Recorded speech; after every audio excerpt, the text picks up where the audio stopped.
My channel. My name is Nidhi Yadav और आज की इस वीडियो में हम क्लास 12th की इकोनॉमिक्स संदीप गर्ग से चैप्टर नंबर 2 जो कि है basic concept of macro economics, इसको पढ़ने वाले हैं। ठीक है, देखो ये एक ऐसा चैप्टर है, अगर ये समझ आ गया तो आगे की सारी टर्म समझ आती चली जाएंगी।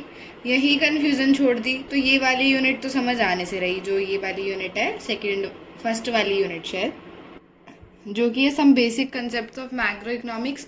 और देखो इसके कुछ डाउट्स रह जाते हैं, चलो तुम ये सोच लेते हो ये वाली यूनिट नहीं आई, कोई नहीं, आगे की तो सारी आ जाएंगी। तो छोटा छोटा ना कहीं तो देखो आता ही है पार्ट, और फिर वही जो है ज़्यादा मार्क्स कटवाने का रीज़न बनता है। तो इसके आगे के जो चैप्टर है उनको बहुत ही ध्यान से पढ़ना, एक एक चीज़ को बहुत अच्छे से पढ़ना, सब समझ में आ जाएगा, टेंशन लेने वाली कोई बात नहीं है। तो सबसे पहले चैप्टर का नाम ही है basic concept of macro economics, मतलब जो हम मैक्रो इकोनॉमिक्स पढ़ रहे हैं इसके कुछ बेसिक कंसेप्ट्स को पढ़ेंगे कि क्या होता है मैक्रो इकोनॉमिक्स। देखो कोई भी चीज़ बनती है तो वो छोटी छोटी यूनिट से बनती है, उसकी कुछ टर्म्स होती है, तो आज हम इस चैप्टर में उन्हीं टर्म्स के बारे में पढ़ने वाले हैं। तो सबसे पहले हम बात कर लेते हैं डोमेस्टिक टेरिटरी, या जिसे कहते हैं हम इकोनॉमिक टेरिटरी। तो ये होता क्या है? जब भी हम नेशनल इनकम की बात करते हैं तो उसके अंदर हम ये देखते हैं कि कितना प्रोडक्शन हुआ है, क्या आउटपुट आया है। तो वो आउटपुट देखने के लिए हमें कोई जगह तो चाहिए ना, तो वहीं हम जो है नेशनल टेरिटरी और डोमेस्टिक टेरिटरी की बात करते हैं। तो सबसे पहले देख लेते हैं डोमेस्टिक टेरिटरी क्या होता है। देखो जैसे कि नाम बता रहे डोमेस्टिक, हम डोमेस्टिक वो रेफर करते हैं ना जो अपना हो, डोमेस्टिक हाउस होल्ड, अपने घर का काम है, ऐसे सब कुछ। तो डोमेस्टिक टेरिटरी एक बहुत इंपॉर्टेंट कंसेप्ट होता है नेशनल इनकम को अकाउंट, मतलब कि नेशनल इनकम की तब भी कैलकुलेशन होती है तो डोमेस्टिक टेरिटरी बहुत इंपॉर्टेंट पार्ट होता है। In layman's language domestic territory political frontier होता है किसी कंट्री का, वो एरिया जो किसी कंट्री का है, ठीक है, जिसपे उस कंट्री का हक है। मान लो कि एक सेकेंड, कि अगर ये पार्ट हमारे इंडिया का है तो इस बाउंड्री के अंदर अंदर जो कुछ भी आ रहा है वो सब हमारा क्या है, डोमेस्टिक टेरिटरी। और मानो भाई अब इसका पार्ट है, वो कुछ टाइम के लिए कहीं बाहर गया हुआ है तो यहीं का पार्ट ना, तो वो भी इंक्लूड होएगा। ठीक है, जैसे कि मान लो यहाँ से है कुछ रशिया के अंदर हमारे, ये रशिया है, तो कुछ लोग जो हैं थोड़े टाइम के लिए यहाँ पे घूमने चले गए, तब हम देख रहे हैं कि भाई कितने लोग हैं कैसे है, तो कुछ लोग कुछ टाइम के लिए यहाँ पे घूमने चले गए, तो पार्ट तो वो हमारी इस बाउंड्री के अंदर का ही है ना, तो हम उनको भी इंक्लूड करेंगे। वहीं यहाँ से कोई एरोप्लेन उड़ा है और ये पाकिस्तान के ऊपर से हमारा कोई एरोप्लेन जो है वो उड़ रहा है, तो वो एरोप्लेन है तो हमारी टेरिटरी के अंदर का ही, भैया वो उड़ रहा है पाकिस्तान के ऊपर से, तो वो भी हमारे किस में आएगा, डोमेस्टिक टेरिटरी के अंदर इंक्लूड होएगा। तो ऐसे होती है डोमेस्टिक टेरिटरी। अब इसको पूरा डिटेल में पढ़ते हैं। तो आगे बुक में बताया है कि पॉलिटिकल फ्रंटियर्स या डोमेस्टिक टेरिटरी के अंदर क्या क्या हम इंक्लूड करते हैं। तो ships, aircrafts owned and operated by normal residents. अब ये नॉर्मल रेजिडेंट्स क्या है? अब ये कहोगे यार ये क्या आ गया, अभी डोमेस्टिक टेरिटरी तो क्लियर नहीं हो रहा था, अब ये नॉर्मल रेजिडेंट आ गया। तो नॉर्मल रेजिडेंट भी पढ़ेंगे, आगे पढ़ेंगे, अभी सिर्फ इतना ध्यान रखो। ठीक है, तो शिप्स और एयरक्राफ्ट नॉर्मल रेजिडेंट्स जो ओन करते हैं, ऑपरेट करते हैं दो और मोर कंट्रीज के बीच में। तो अभी इतना समझो कि नॉर्मल रेजिडेंट वो है जो एक कंट्री के अंदर रहता है और उसके जितने भी काम है, उसका खाना पीना, कमाना और खर्च करना उसी कंट्री के अंदर हो रहा है। तो अब मान लो इंडिया में कोई रेजिडेंट रह रहा है, वो सारी उसकी इकोनॉमिक एक्टिविटीज इंडिया में ही हो रही है। अब उसके थ्रू कोई शिप मान लो ऑपरेट हो रहा है दो कंट्रीज के बीच में, तो वो अगर इंडिया का नॉर्मल रेजिडेंट है तो वो शिप है, वो भी इंडिया की डोमेस्टिक टेरिटरी का पार्ट हुएगा ना। तो ऐसे है, जैसे कि एग्जाम्पल में दिया है, जैसे कि plane operated by Air India. अब एयर इंडिया क्या है, इंडिया का है ना, पूरा हक इंडिया की डोमेस्टिक टेरिटरी का है। वो रशिया और जापान के बीच में उड़ रहा है पर है तो इंडिया का ना, तो हम उसे अपनी डोमेस्टिक टेरिटरी में जो है इंक्लूड करेंगे। तो ये होता है शिप्स हो गए, एयरक्राफ्ट, क्योंकि इनका काम ही है दूसरी कंट्रीज के बीच में ऑपरेट होना। उसके बाद जितने भी fishing vessels, oil, natural gas rigs और फ्लोटिंग प्लेटफॉर्म जितने भी रेजिडेंट, किसी भी कंट्री के रेजिडेंट ओन या ऑपरेट करते हैं, वो सारे भी जो है डोमेस्टिक टेरिटरी के अंदर आते हैं। इसके अलावा एम्बेसीज, कॉन्सुलेट्स और मिलिट्री इस्टेब्लिशमेंट वो अगर किसी अब्रॉड कंट्री के अंदर है तो वो भी हमारी डोमेस्टिक टेरिटरी में आती है। अब एम्बेसीज क्या होती है कि जब भी आप फॉरेन में जाते हो तो आप अगर इंडिया के हो, हर कंट्री की एम्बेसी होती है जो कि अपने आप में आपस में अलाउ करते हैं ना, जो ओपन इकोनॉमी होती है, तो वहाँ पे दूसरी कंट्रीज में सेटअप के लिए अलाउ करते हैं कि अगर इंडिया का कोई बंदा मान लो रशिया गया है और उसे कुछ प्रॉब्लम हो रही है तो वो जो है इंडियन एम्बेसी में जाके बात कर सकता है, ठीक है। तो वहाँ ऐसे प्रॉब्लम सॉल्व होती हैं। तो वो एम्बेसी चाहे रशिया में है बट उसको ऑपरेट करने वाले तो इंडियंस है ना, तो वो डोमेस्टिक टेरिटरी किसकी हुई? इंडिया की हुई। अब जैसे एग्जांपल में दिया, Indian embassy in Russia is a part of the domestic territory of India. Consulate भी कुछ ऐसे ही होता है, वो एक ऑफिसर होता है जो कि गवर्नमेंट उसे वहाँ पे भेजती है दूसरी कंट्री के अंदर, ताकि वो अपनी कंट्री के इंटरेस्ट के अकॉर्डिंग काम कर सके कि क्या सही होगा हमारी कंट्री के लिए उधर रह के, ठीक है। उसके बाद डोमेस्टिक टेरिटरी के अंदर क्या इंक्लूड नहीं होता। अब जैसे कि हमने बात तो करी कि हमने जैसे पीछे पढ़ा था कि इस बाउंड्री के अंदर सब कुछ हमारा है, बट सब कुछ क्या? जो कि नॉर्मल रेजिडेंट्स ने ऑपरेट कर रखा है, ये एक टर्म है। इस टेरिटरी के अंदर तो है, ठीक है, टेरिटरी के बाहर भी है, कुछ चीज़ें हमने देखी अभी, बट क्या चीज़ आ रही है कि नॉर्मल रेजिडेंट्स जो हैं उसको ऑपरेट कर रहे हैं, operated by the normal residents, तभी जो है वो हमारी डोमेस्टिक टेरिटरी का पार्ट होएगा। अब क्या चीज़ें हैं जो इसके बावजूद हमारी डोमेस्टिक टेरिटरी में नहीं आती है? मतलब देखो, बाउंड्री में तो सब कुछ है, उसके अलावा क्या नहीं आएगा? तो एम्बेसी, कॉन्सुलेट्स और मिलिट्री इस्टेब्लिशमेंट किसी फॉरेन कंट्री की, ठीक है, अगर हमारे यहाँ पे किसी की फॉरेन कंट्री की एम्बेसी है तो हम उसको अपनी डोमेस्टिक टेरिटरी में इंक्लूड नहीं करेंगे, कहीं की मिलिट्री इस्टेब्लिशमेंट है या कॉन्सुलेट्स है। उसके अलावा इंटरनेशनल ऑर्गेनाइजेशन जैसे कि WHO, UNO, United Nation Organisation, जो कि किसी कंट्री की जो है बाउंड्रीज में लोकेटेड है, बट वो उस कंट्री की जो है डोमेस्टिक टेरिटरी में नहीं आएगा, क्योंकि वो एक इंटरनेशनल ऑर्गेनाइजेशन है, कोई स्पेसिफिकली उसको ये नहीं है कि इस कंट्री की है ये, ठीक है। तो ये नहीं आएगी डोमेस्टिक टेरिटरी के अंदर, ठीक है। इसके लिए क्वेश्चन करते हैं आगे, ध्यान से देखना, इस चीज़ में डाउट नहीं आना चाहिए। बाउंड्री के अंदर ठीक है, बट नॉर्मल रेजिडेंट्स जो है उसे ऑपरेट करने चाहिए। ये एक्सेप्शंस ये पढ़ लेना अच्छे से, क्वेश्चन आता है कि डोमेस्टिक टेरिटरी में क्या है क्या नहीं है, कभी भी कंफ्यूज नहीं होना है। अब यहाँ पे बताना है कि क्या क्या है जो डोमेस्टिक टेरिटरी में इंक्लूड होता है। अब सबसे पहले इंडियन कंपनी इन लंदन। तो जो अगर कोई ये सोच रहा हो कि ओ इंडिया की कंपनी लंदन में है, इंडिया वाले ही ऑपरेट कर रहे होंगे तो ये हमारे डोमेस्टिक टेरिटरी में आएगा, तो वो बिल्कुल ही गलत सोच रहा है। सिर्फ एम्बेसीज की बात हुई थी, कॉन्सुलेट्स की और मिलिट्री इस्टेब्लिशमेंट की बात हुई थी, कंपनी की बात नहीं हुई थी। अगर कोई इंडिया की कंपनी बाहर है तो वो डोमेस्टिक टेरिटरी का पार्ट नहीं है। फिर आगे है माइक्रोसॉफ्ट ऑफिस इन इंडिया। अब ये इंडिया की टेरिटरी के अंदर है, यहाँ पे काम भी कौन कर रहे हैं? इंडियंस कर रहे हैं, नॉर्मल रेजिडेंट्स कर रहे हैं ना, तो ये इंक्लूड होएगा। नेक्स्ट है company in India owned by a Japanese. तो क्या ये होगा?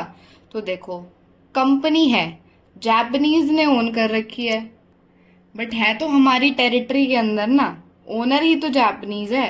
अगर यहाँ पे एम्बेसी होती ना तो नहीं होता। अब ये कंपनी है, इंडिया के अंदर है, तो ये होएगी। उसके बाद है office of Reliance industry in New York. अब रिलायंस इंडस्ट्रीज का न्यूयॉर्क में ऑफिस है, तो वो हमारी डोमेस्टिक टेरिटरी का पार्ट नहीं है। फिर है branch of foreign bank in India, की कोई भी फॉरेन बैंक है उसकी ब्रांच इंडिया में है, तो ये इंक्लूड होएगा, बिल्कुल होएगा, क्योंकि इंडिया की टेरिटरी के अंदर है। फिर इंडियन एम्बेसी इन जापान। तो ये आ गया कि हमारी एम्बेसी है, स्पेसिफिकली बोला है एम्बेसी, तो जापान में है, तो वो बिल्कुल ही इंक्लूड होएगी। उसके बाद है branch of state bank of India in China. तो ये इंक्लूड बिल्कुल भी नहीं होएगा। Russian embassy in India, embassy अगर हमारी टेरिटरी के अंदर है भी किसी और कंट्री की, तो वो भी इंक्लूड नहीं होएगी। फिर है Tata rented its building to Google in America. तो ये भी इंक्लूड नहीं होएगा, क्योंकि ये अमेरिका में हमारी डोमेस्टिक टेरिटरी की बात नहीं हो रही है। अब हम जो इतनी देर से कर रहे हैं नॉर्मल रेजिडेंट, नॉर्मल रेजिडेंट, तो क्या है ये नॉर्मल रेजिडेंट, इसको पढ़ लेते हैं कि भाई है क्या ये। तो नॉर्मल रेजिडेंट जो है किसी भी कंट्री का, वो कोई भी इंडिविजुअल है या इंस्टीट्यूशन है जो कि ऑर्डिनरली रिजाइड करता है उस कंट्री में, और जिसके इकोनॉमिक इंटरेस्ट, मतलब कि खाना पीना कमाना खर्चना सब कुछ जो है उसी कंट्री में होता है। अब ज़रूरी नहीं है कि कोई इंडिया का सिटीज़नशिप है वो इंडिया का जो है नॉर्मल रेजिडेंट वही होगा। सिर्फ नॉर्मल रेजिडेंट जो सिटीज़न नहीं है ना वो भी हो सकता है, उसके कुछ क्राइटेरिया वो पढ़ते हैं। अब इसमें बोथ आ सकते हैं, इंडिविजुअल भी हो सकता है या कोई इंस्टीट्यूशन भी नॉर्मल रेजिडेंट हो सकता है। तो अब क्या है, इकोनॉमिक इंटरेस्ट के ऊपर जो हम नॉर्मल रेजिडेंट की हम बात कर रहे हैं उसके दो क्राइटेरिया होते हैं। तो जो वो रेजिडेंट है ना वो डोमेस्टिक टेरिटरी के अंदर एक तो रहता होना चाहिए, दूसरी बात है उसकी जो बेसिक एक्टिविटी है अर्निंग स्पेंडिंग और एक्यूमुलेशन उसी लोकेशन से होनी चाहिए, ठीक है, मतलब उसी डोमेस्टिक टेरिटरी में होनी चाहिए। और एक और होता है कि उसको उस कंट्री में रहते रहते 1 साल या 1 साल से ज़्यादा हो जाना चाहिए, तभी वो नॉर्मल रेजिडेंट जो है बनता है। अब मान लो कोई फॉरेनर है वो आके यहाँ बस जाता है, उसे यहाँ रहते रहते 1 साल हो जाता है, उसके सारे इकोनॉमिक इंटरेस्ट इंडिया में ही है, तो वो इंडिया का नॉर्मल रेजिडेंट बन जाएगा। फिर वो जहाँ भी काम करेगा इंडिया के अंदर तो उसकी जो अर्निंग्स है वो डोमेस्टिक टेरिटरी में इंक्लूड हो जाएंगी।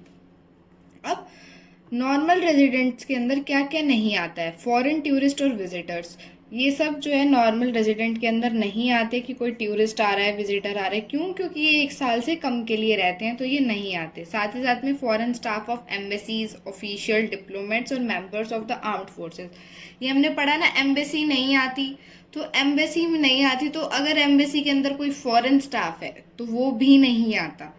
वहीं ऑफिशियल्स, डिप्लोमेट्स, देखो जैसे हमने ये पढ़ा हमारी डोमेस्टिक टेरिटरी क्या है कि हमारे जो कॉन्सुलेट्स जाएंगे, एम्बेसीज जाएंगे, तो उन एम्बेसीज के अंदर जो हमारे लोग काम कर रहे हैं वो हमारी डोमेस्टिक टेरिटरी है। ऐसा ही अगर हमारी डोमेस्टिक टेरिटरी के अंदर बाहर के लोग एम्बेसीज वगैरह में काम कर रहे हैं तो वो हमारी डोमेस्टिक टेरिटरी नहीं है, वो उनकी डोमेस्टिक टेरिटरी है।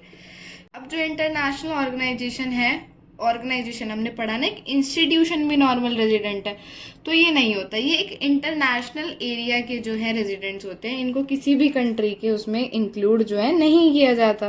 अब जो इन इंटरनेशनल ऑर्गेनाइजेशन के अंदर लोग काम करते हैं वो रेजिडेंट उस कंट्री के होते हैं जहाँ से वो बिलोंग करते हैं, जहाँ उनके इकोनॉमिक इंटरेस्ट होते हैं। मान लो कोई अमेरिका का इंसान है, वो यूएनओ का ऑफिस जो इंडिया में लोकेट है वहाँ काम कर रहा है, ठीक है, तो वो अमेरिका का ही नॉर्मल रेजिडेंट कमाएगा क्योंकि उसकी इनकम इंडिया में नहीं रह रही है, उसकी इनकम जो है अमेरिका जा रही है।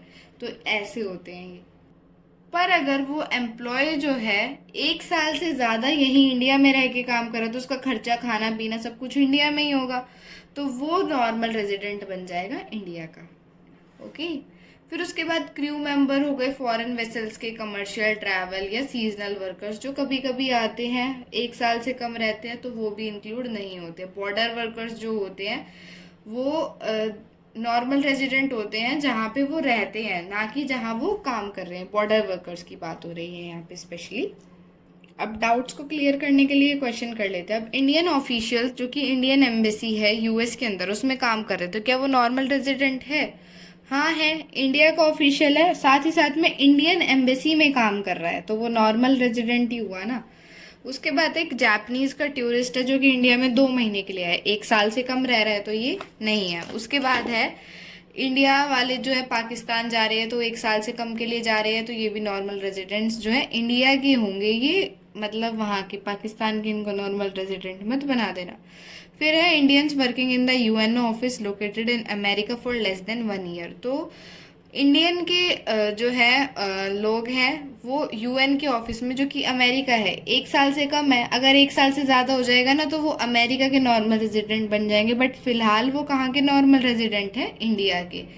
उसके बाद है इंडिया के एम्प्लॉयज़ जो कि डब्ल्यूएचओ में काम कर रहे हैं, पर वो जो डब्ल्यूएचओ की वो है वो इंडिया में ही है। अब हमने क्या पढ़ा था कि जो ये ऑर्गेनाइजेशंस होती है ये पार्ट नहीं होती, पर इंडिया के एम्प्लॉयज़ काम कर रहे हैं तो वो जो है नॉर्मल रेजिडेंट होंगे क्योंकि इंडियन के, ऑफ कोर्स। फिर आता है foreign tourist visiting India for a month. अब फॉरेन के टूरिस्ट जो है इंडिया आए हैं 1 मंथ के लिए ताजमहल देखने के लिए, तो 1 साल तो नहीं हुआ ना, 1 मंथ के लिए आए हैं तो वो इंक्लूड नहीं होंगे। उसके बाद Indian Muslim going for the हज पिलग्रिमेज। अब इंडियन की मुस्लिम है तो इंडियन की, मुस्लिम हो चाहे हिंदू हो कुछ भी हो, ऐसी चीज़ पूछ रखी है। तो जो ये हैं ऑफ कोर्स ये होंगे हमारे नॉर्मल रेजिडेंट्स। अब सिटीजनशिप और रेजिडेंटशिप दोनों अलग अलग चीज़ें हैं। जैसे कि अब यहाँ पीछे हमने नॉर्मल रेजिडेंट पढ़ा था, तो कुछ कंफ्यूज हो रहे होंगे कि यार कोई रह रहा है कोई नहीं रह रहा है, 1 साल की बात हो रही है, कैसी हो रही है। तो वो यही कंसेप्ट है, एक सिटीजनशिप होती है और एक रेजिडेंटशिप होती है। तो डोमेस्टिक टेरिटरी के अंदर हम रेजिडेंटशिप की बात करते हैं। सिटीजनशिप एक लीगल कंसेप्ट है कि तब जहाँ पे हम बॉर्न होते हैं तो हमें वहाँ की सिटीजनशिप मिल जाती है, या हम डॉक्यूमेंटेशन से जो है एक्वायर करते हैं कहीं पे। जैसे कि क्राइटेरिया होते हैं ना कि आप इस कंट्री में 5 साल 7 साल तक रहोगे तो आप यहाँ के सिटीजन बन जाओगे। बट रेजिडेंटशिप जो है वो एक इकोनॉमिक कंसेप्ट है। कैसा इकोनॉमिक कंसेप्ट है? जो कि एक पर्सन ने जो इकोनॉमिक एक्टिविटीज़ परफॉर्म की है ना, उनके बेस पे होता है। एक इंडिविजुअल नॉर्मल रेजिडेंट जब होता है तब वो उस कंट्री में रिसाइड करता है 1 साल से ज़्यादा, और उसके इकोनॉमिक इंटरेस्ट है वो भी उसी कंट्री में लाई करते हैं, ठीक है।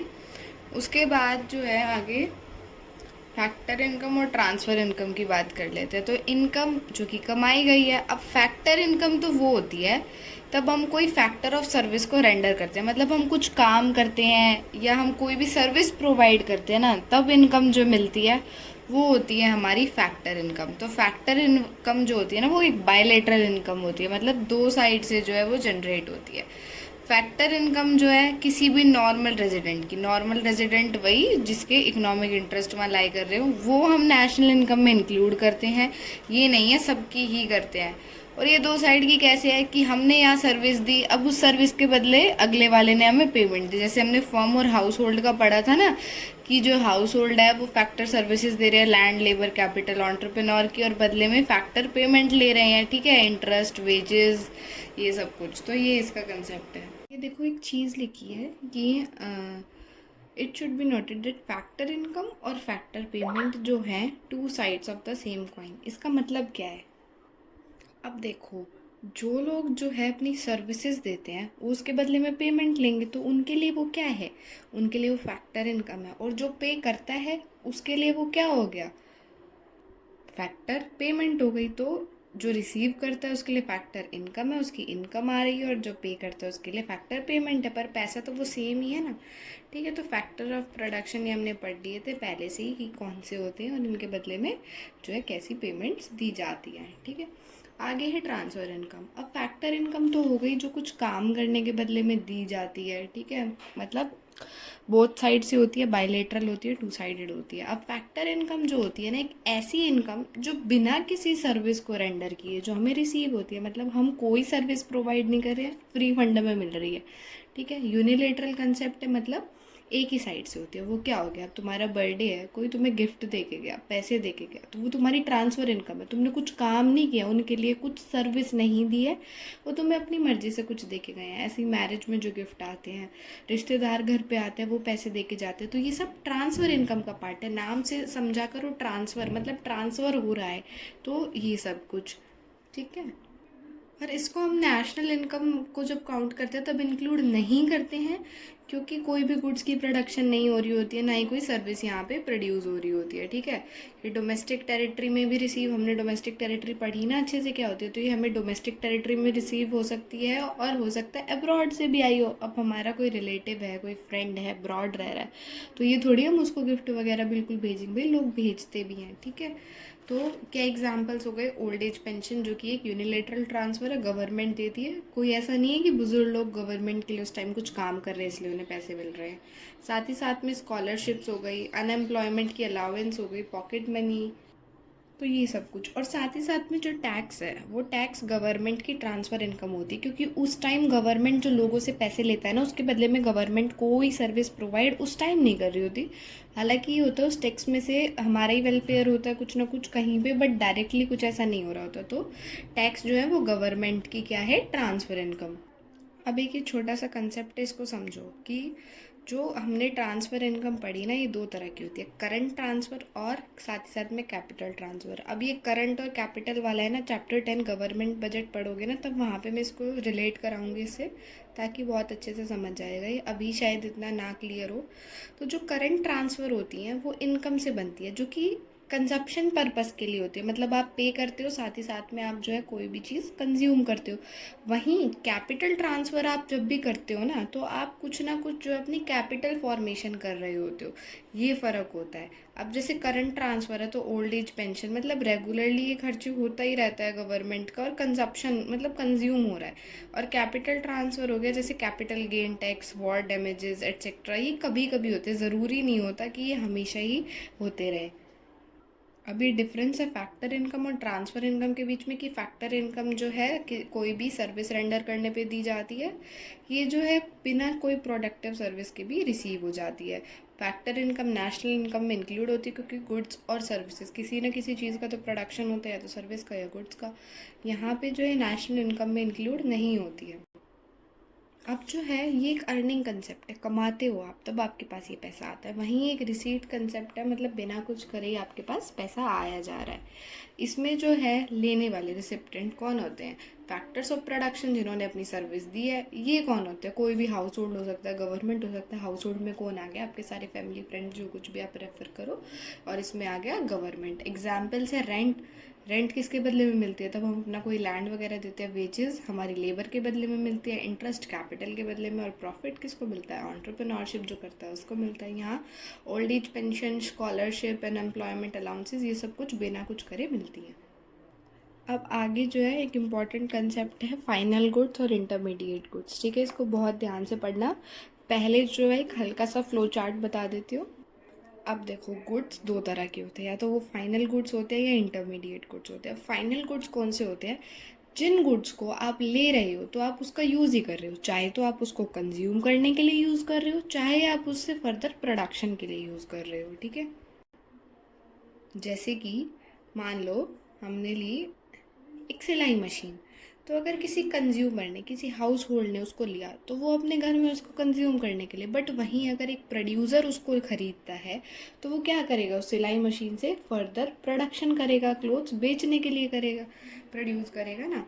ये फ़र्क होता है। वहीं एक होता है इंटरमीडिएट गुड्स। तो इंटरमीडिएट गुड्स वो होते हैं जो या तो रीसेल के लिए ख़रीदे जाते हैं, मतलब आप उसको कंज्यूम नहीं कर रहे हो किसी तरह भी, या तो वो आप एज अ रॉ मटेरियल लेते हो, या आप उसको जो है रीसेल के लिए ख़रीदते हो कि हमें ये ख़रीदना और फिर हमें इसमें थोड़ी सी मॉडिफिकेशन करके हमें इसको दोबारा बेच देना है, या वैसा भी बेच देना है, या फिर आप उसको एज अ रॉ मटेरियल लेके आ रहे हो। जैसे कि आप अगर एक फैक्ट्री, स्वीट्स की फैक्ट्री है, ठीक है, उसमें मिल्क की ज़रूरत है, आप वहाँ पे मिल्क ला रहे हो, तो वो वहाँ का इंटरमीडिएट गुड्स है, क्योंकि उसमें जो आप फर्दर जो है प्रोडक्शन करोगे।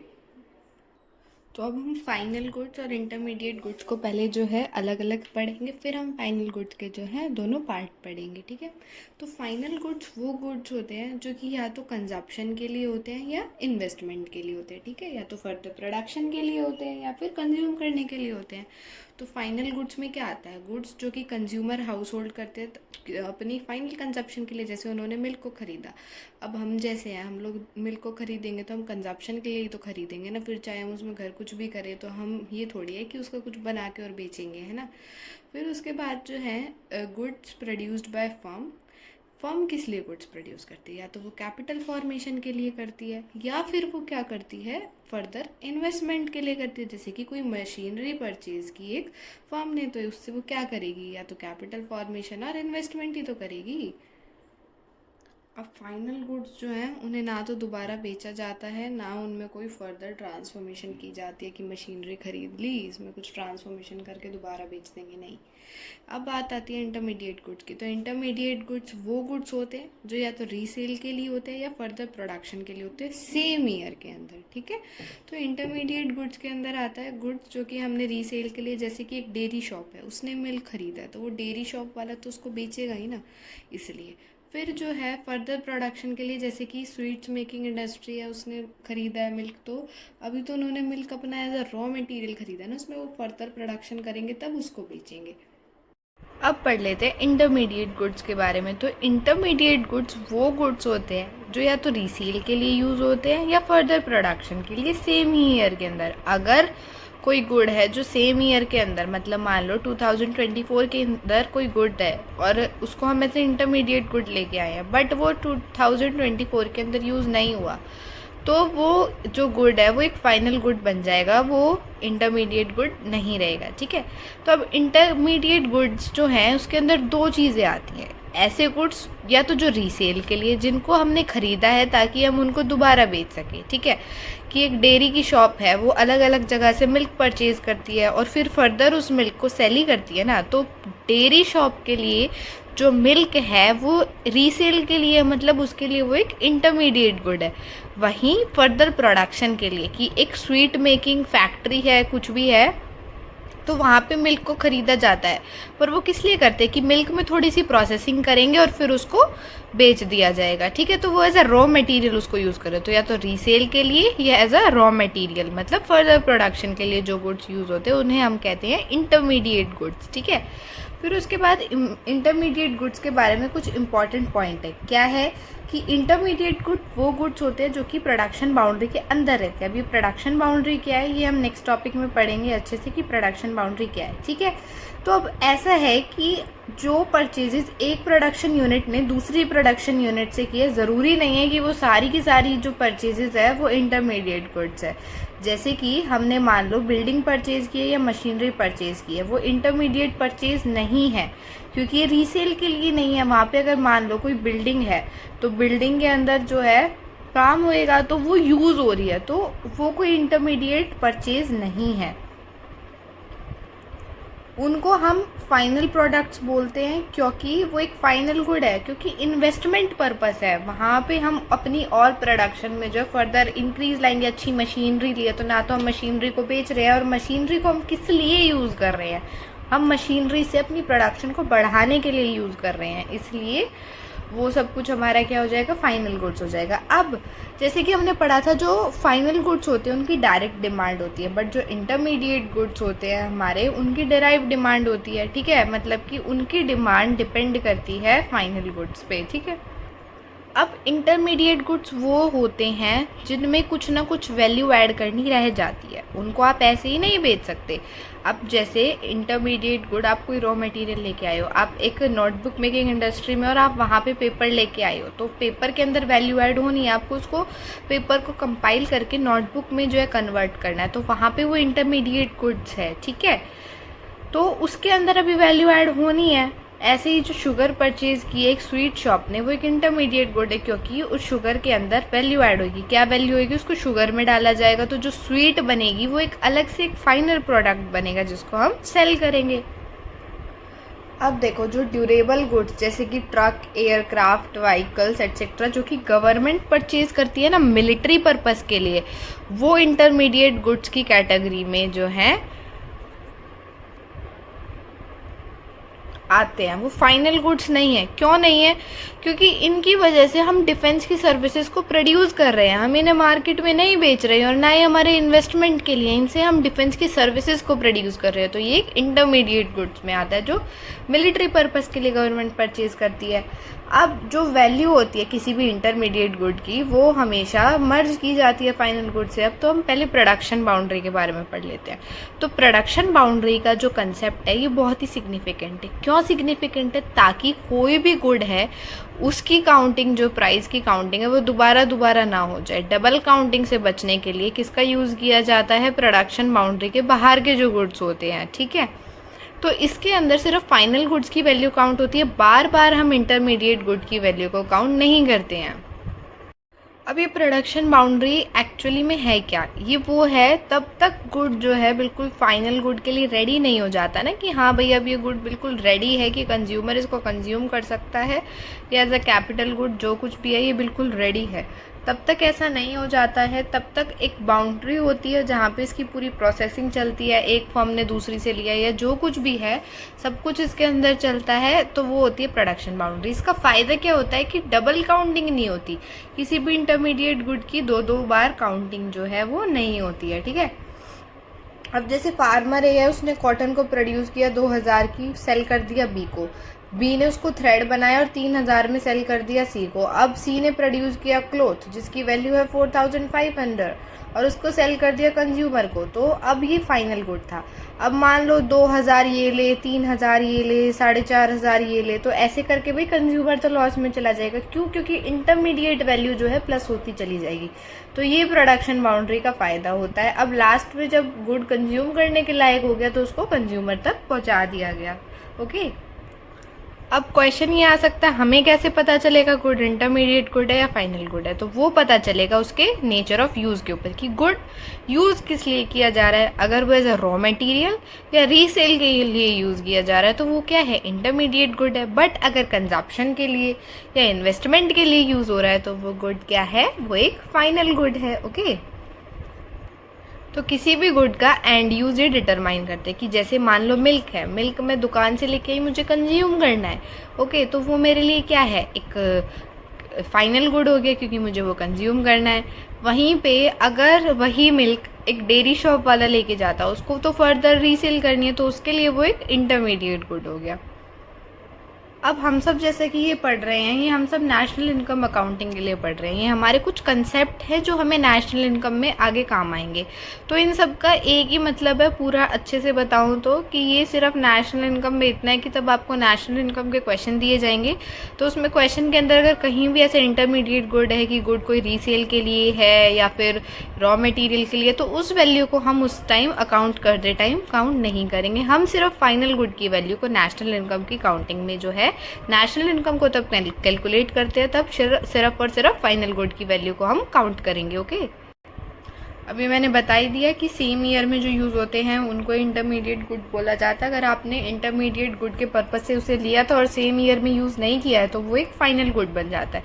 आगे ये डिफरेंस दे रखा है इंटरमीडिएट गुड और फाइनल गुड में। जिसको पढ़ना है वो इसको पढ़ सकता है एंड कॉपी करने के लिए भी है। सो ये कुछ क्वेश्चंस हैं जिसमें बताना है कि इंटरमीडिएट गुड है या फाइनल प्रोडक्ट है। ठीक है, तो सबसे पहले देख लेते हैं, एक पब्लिशर ने पेपर को परचेज़ किया है तो उसके लिए वो इंटरमीडिएट गुड है क्योंकि अभी उस पेपर पे जो पब्लिशर है वो जो कुछ भी उस चीज़ को पब्लिश करेगा देन उसको सेल करेगा, तो पेपर उसके लिए इंटरमीडिएट गुड्स है। ऐसे ही और सारे क्वेश्चन है, वीडियो को पॉज करके इनके आंसर ज़रूर देने का ट्राई करना। Okay, then here are some more questions. उसके बाद हम देख लेते हैं फाइनल गुड्स के टाइप। अब फाइनल गुड्स के दो टाइप होते हैं। ठीक है, हमने पहले पढ़ा गुड्स को final goods and intermediate goods में। अब हम फाइनल गुड्स के दो पार्ट को पढ़ेंगे जो कि हम कंजप्शन गुड और कैपिटल गुड पीछे से सुनते आ रहे हैं ना।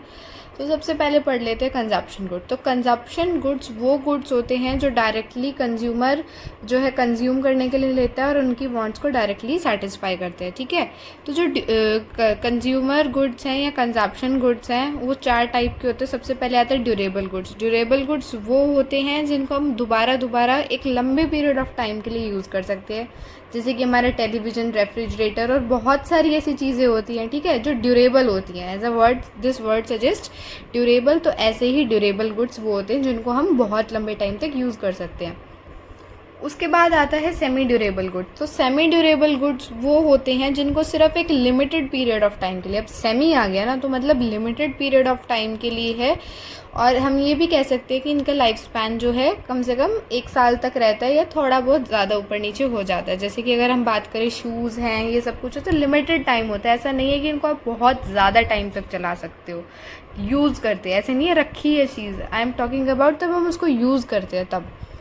फिर आता है नॉन ड्यूरेबल गुड्स। तो नॉन ड्यूरेबल गुड्स वो गुड्स होते हैं जो कि सिंगल एक्ट कंजप्शन के लिए होते हैं। जैसे कि आप मिल्क, ब्रेड, फूड ग्रेन्स लेके आते हो तो वो तब आप लाते हो तो आपको कंज्यूम करने होता है। ऐसा नहीं है कि आप एक ही ब्रेड को आप बार बार यूज़ कर सकते हो। एक बार आपने कंज्यूम कर ली तो वो हो जाएगी। तो ये हो गए नॉन ड्यूरेबल गुड्स।